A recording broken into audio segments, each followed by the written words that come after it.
그래서 오늘 말씀의 제목은 문제를 해결해 주려고 오신 예수님입니다.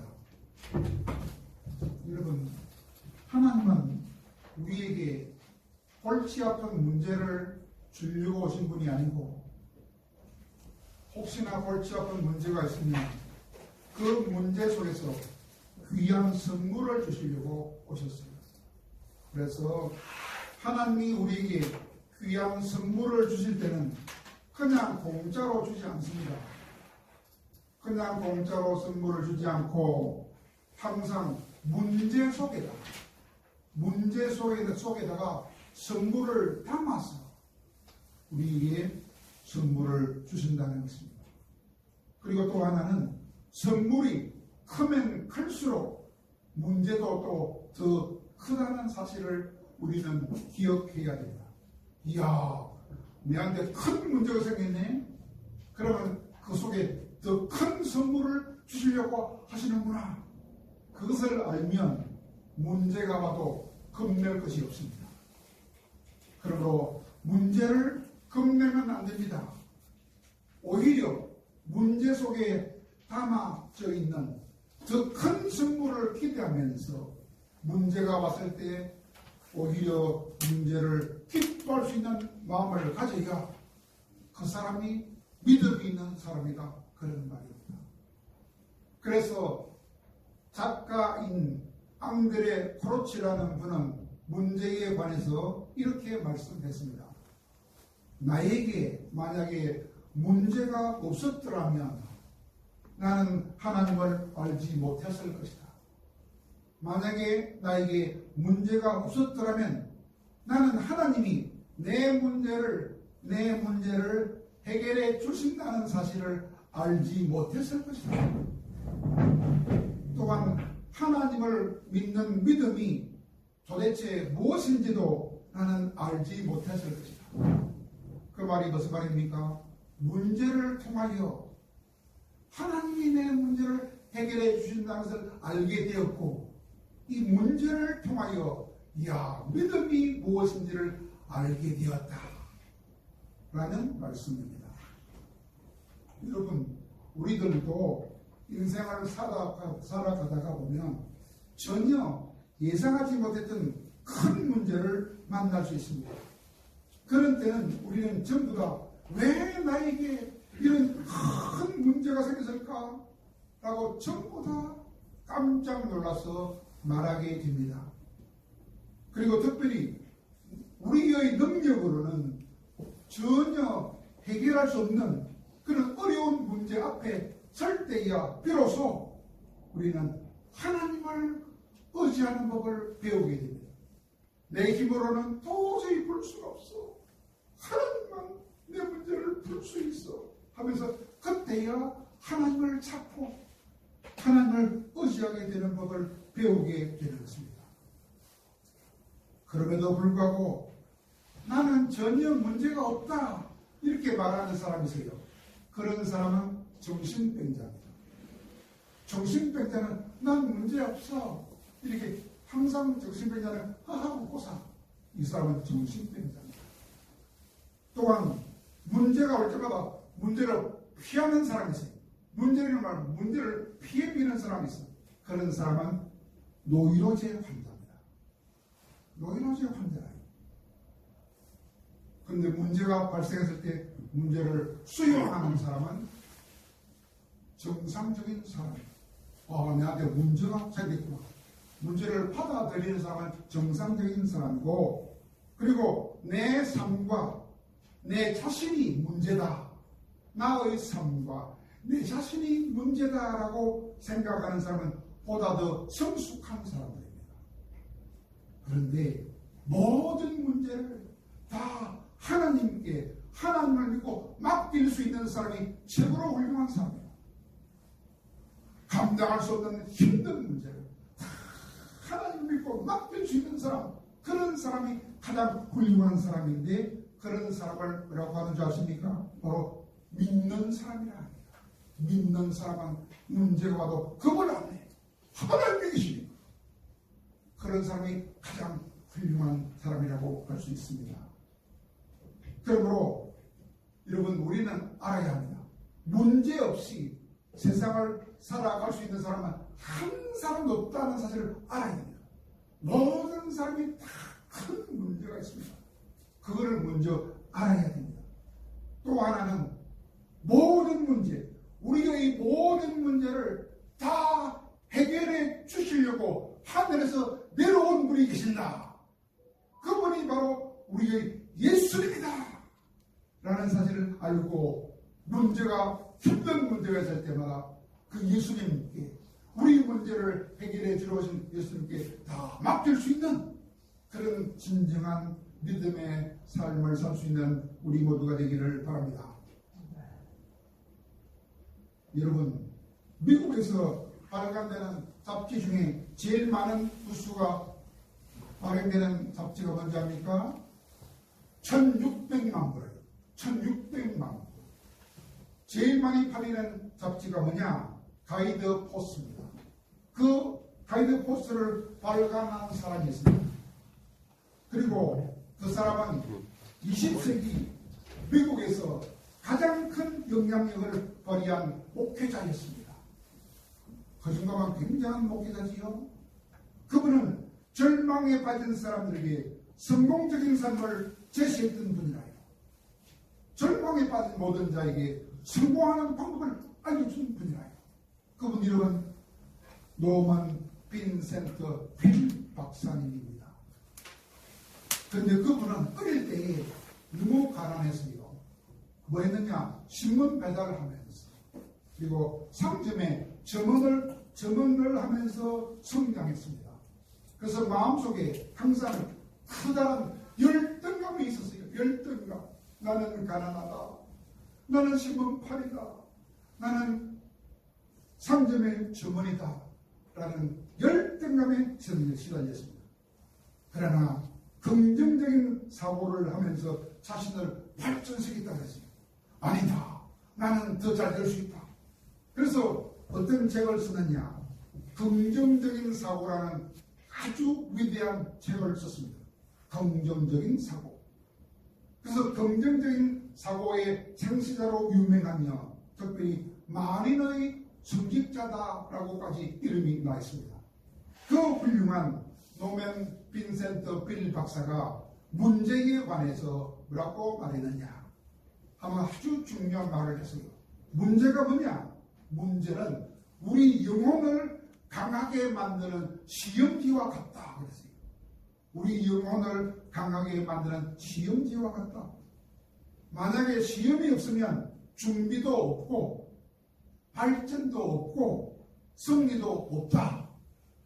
그리고 시험은 학업의 진보도 주지만 시험은 인생의 진보도 준다. 시험이 있으니까 학업도 진보하고 시험이 있으니까 인생도 진보한다. 그 시험을 싫어하면 안 된다 소리죠. 그러므로 시험을 받는 자가 불쌍한 사람이 아니고 시험에 좌절하는 사람이 불쌍한 자다. 시험은 실패의 통로가 아니고 영광의 통로다.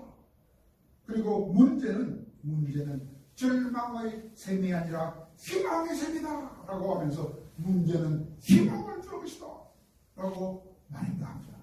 아주 훌륭한 말이지요. 이 말을 들으면 어떤 문제가 와도 이야, 이 문제를 통해 희망이 생기는구나. 우리는 용기와 희망을 문제를 통해 얻을 수 있습니다. 그러므로 사랑하는 여러분, 문제가 다가오면 두려워하지 마시기 바랍니다. 아무리 힘든 문제라도 힘든 문제일수록 우리 문제를 풀려고 오신 예수님께 다 맡겨드린다. 문제 속에 들어있는 귀한 선물을 받을 수 있는 믿음의 사람들이 다 될 수 있기를 간절히 바랍니다. 오늘 읽은 본문은 예수님이 오셔서 우리에게 하신 일을 말해줍니다. 예수님이 어떤 분이라고요? 왜 오셨다고요? 우리의 무엇을 풀어주시려고, 우리의 모든 문제를 해결해 주시려고 대해결사로 오신 분이 예수님입니다. 그 예수님이 이 땅에 오셔서 한 일이 많지요. 그 많은 일 중에 크게 세 가지를 오늘 보여주는 말씀이 오늘 본문 말씀입니다. 그 세 가지를 예수님이 어디서 하셨느냐? 이스라엘의 북동부 지방인 갈릴리 지방을 중심으로 그 세 가지 일을 하셨습니다. 그랬더니 곧 그 소문이 알려졌어요. 어디로? 이스라엘 전역으로 알려졌고 이스라엘 북쪽에 있는 시리아까지 소문이 쫙 났다고 했습니다. 그 예수님이 하시는 세 가지 일이 뭡니까? 첫째는 뭐냐? 회당에 들어가서 가르친 일을 했어요. 그래서 예수님은 선생님이다. 회당에 들어가서 가르치는 일부터 하셨습니다. 또 두 번째는 뭐냐? 천국에 관한 복음을 전파하는 일을 하셨어요. 천국에 관한 복음을 전파하는 일을 두 번째로 하셨습니다. 그 세 번째 일이 뭐냐? 백성들 중에 가셔서 모든 병을 다 고쳐주시고 모든 약한 것을 다 고쳐주시는 이 세 가지 일을 하셨습니다. 첫 번째 일이 뭐라고 했지요? 회당에 들어가셔서 가르친 일을 하셨어요. 뭘 가르쳤을까요?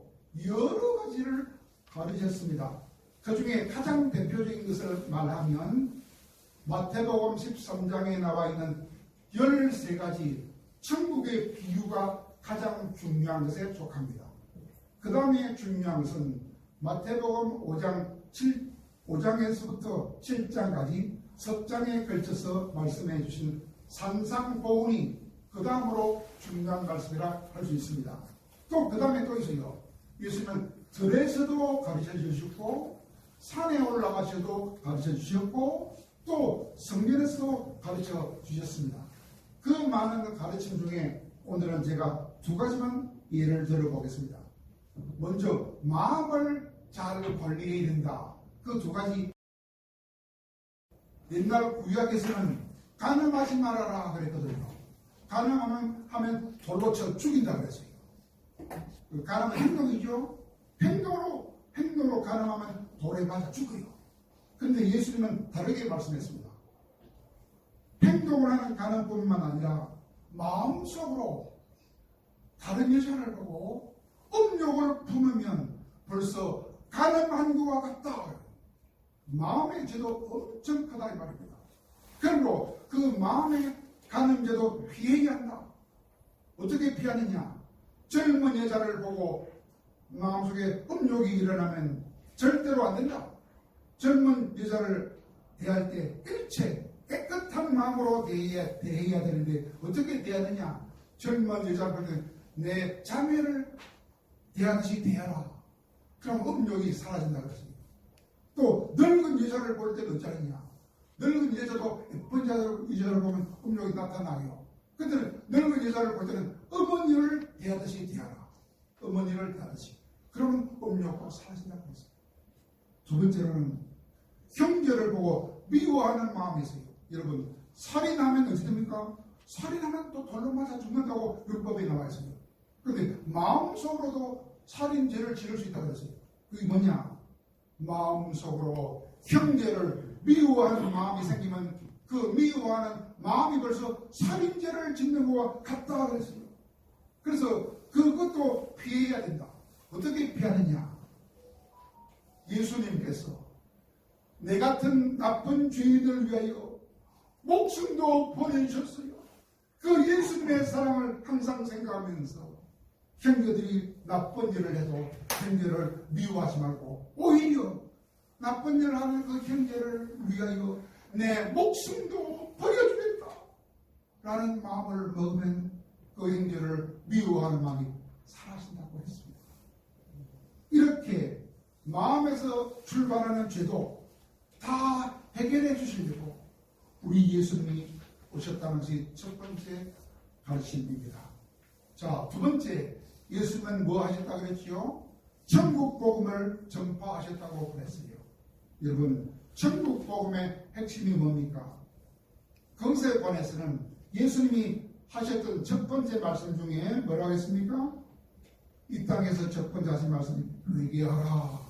천국이 가까웠느니라 라고 하셨죠.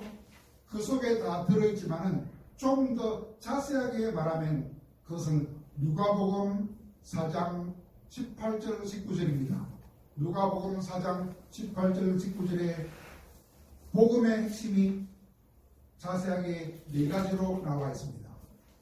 거기 보면 이렇습니다. 가난한 사람.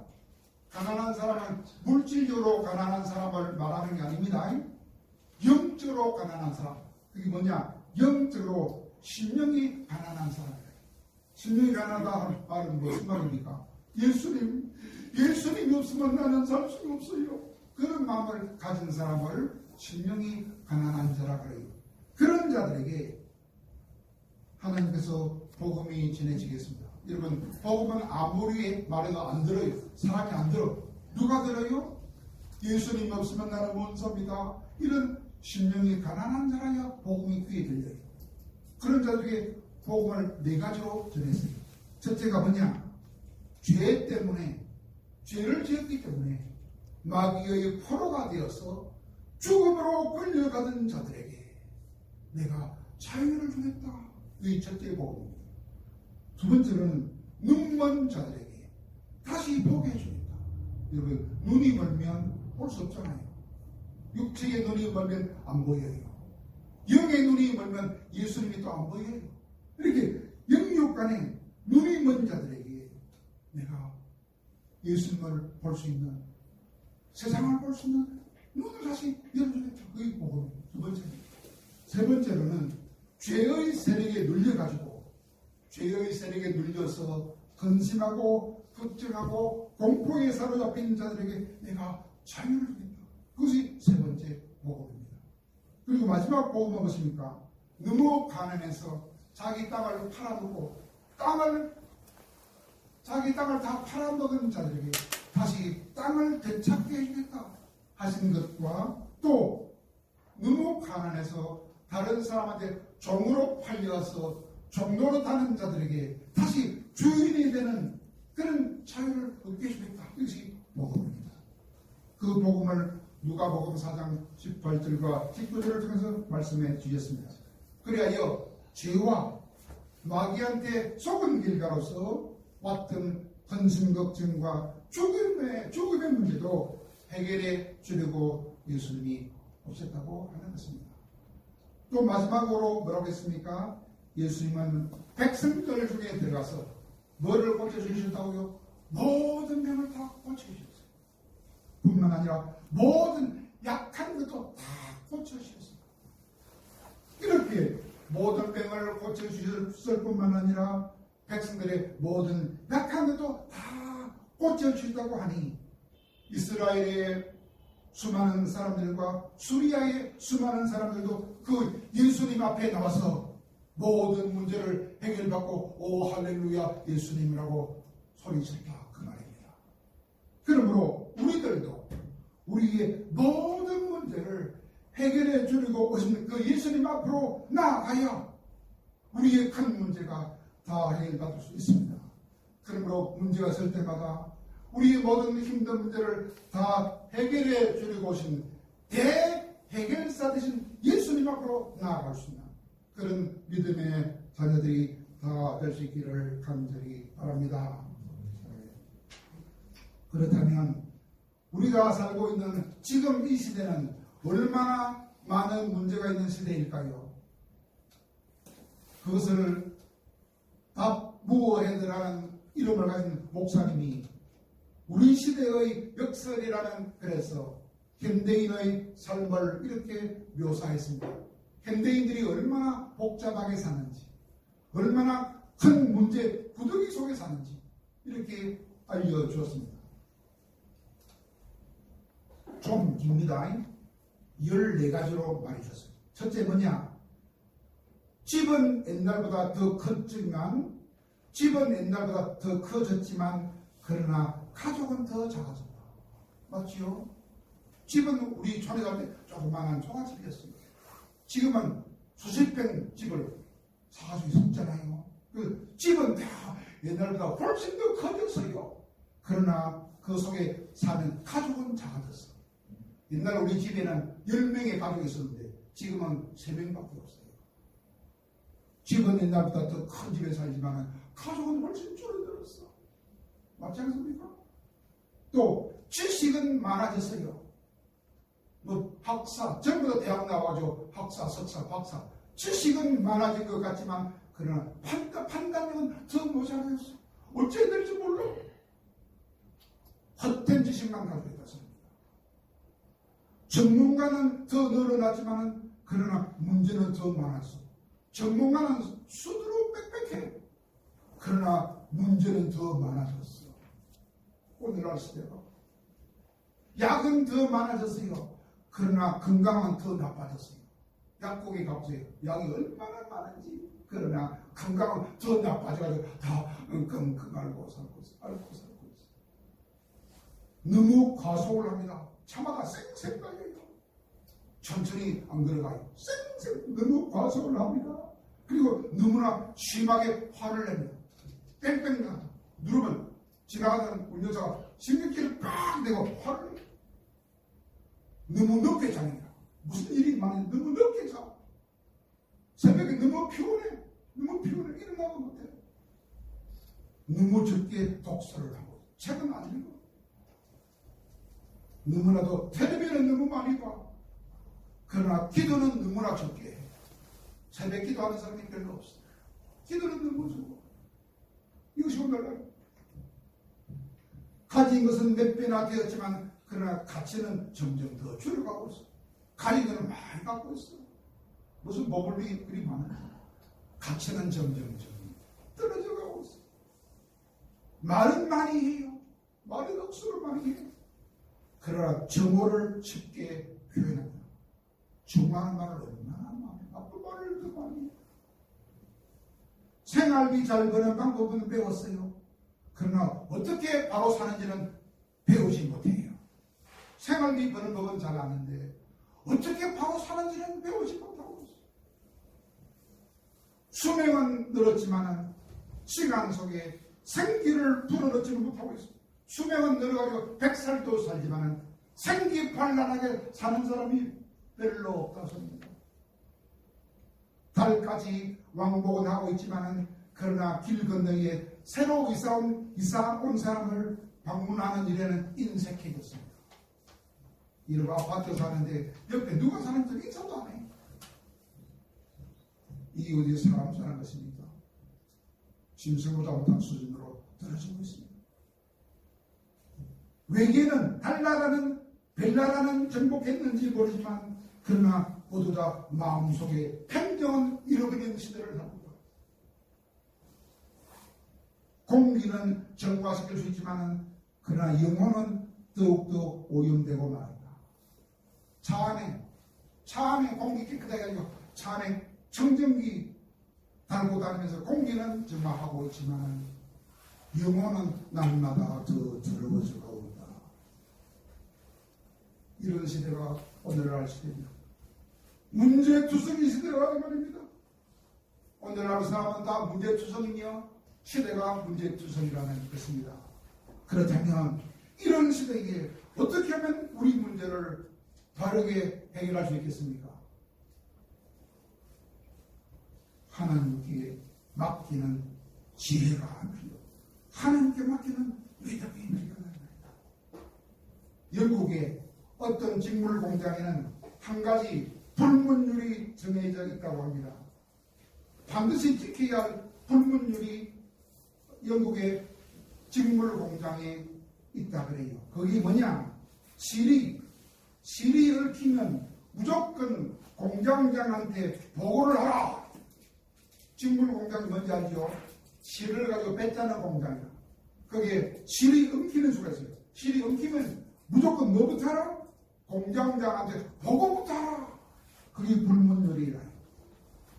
그래서 어느 날 그 회사에 입사한 지 얼마 안 된 여자 직공이 있었는데 작업을 하는 도중에 실이 얽혀버렸어요.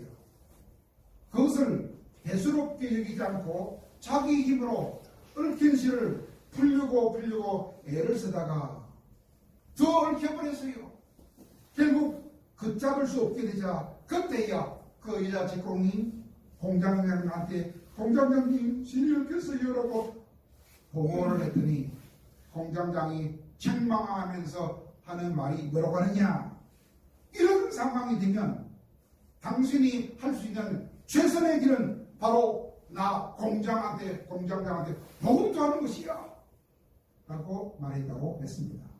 그러므로 사랑하는 여러분, 오늘날과 같이 복잡하기 이럴 데 없는 세상에서 우리가 문제를 만나면, 우리 힘으로 풀려고 하면 그 직공처럼 문제가 더 얽히고 설키고 가는 것입니다.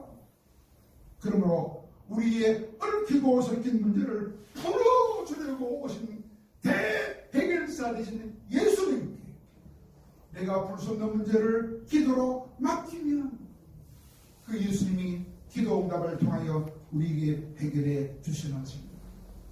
그래서 예수님을 통하여 우리 문제를 해결받고 기뻐하며 감사하면서 항상 승리하고 주님께 영광을 돌리는 그런 기쁜 삶을 살아갈 수 있는 우리 모든 성도들이 다 될 수 있기를 예수님의 이름으로 축원합니다.